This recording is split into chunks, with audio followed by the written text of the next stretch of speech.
Hello, thank you for watching me today as I check out the history of Scupa Flow.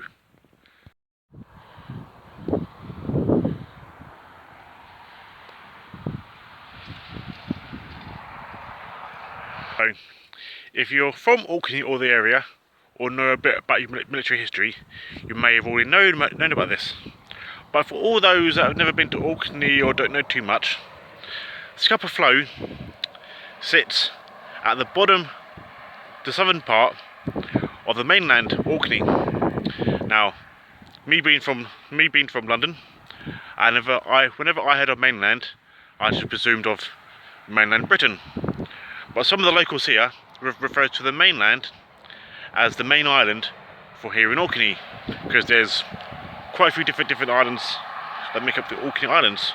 But in this story here now, if ever I refer to the mainland, it refers to the mainland of Orkney, just for this story. So obviously the Scupa Flow is a body of water sitting here in the mainland, the southern part of mainland Orkney.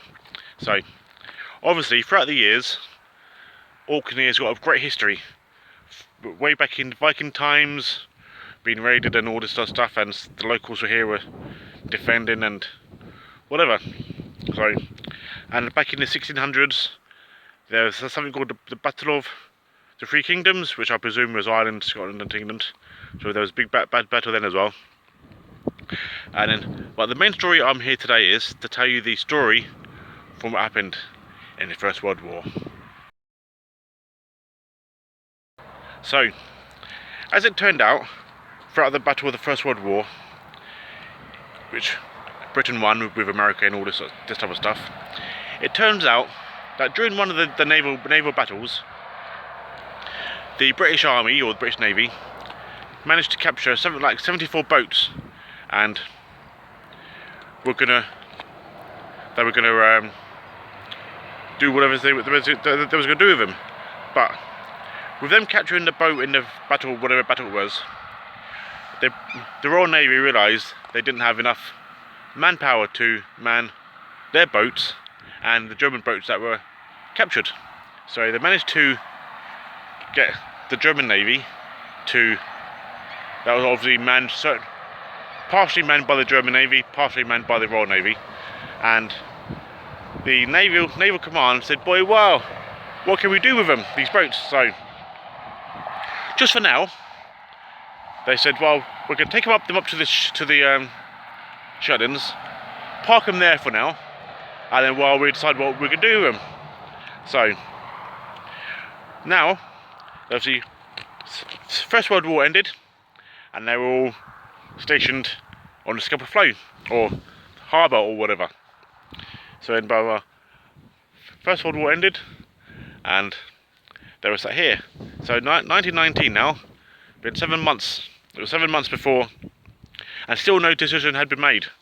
Now, I don't know why, but these things happen. So it turns out now, a German Rear Admiral who was in charge of the, well, he thought he was in charge of the boats, said, "Boy, well, I ain't waiting." Imagine on his side, when he's taken to the German court-martial or whatever, and they say to him, "Boy, well, you let the Royal Navy capture your boats." Boy, well, man, you're going to get a beating from me. But that's the type of thing that's what it may have been his side.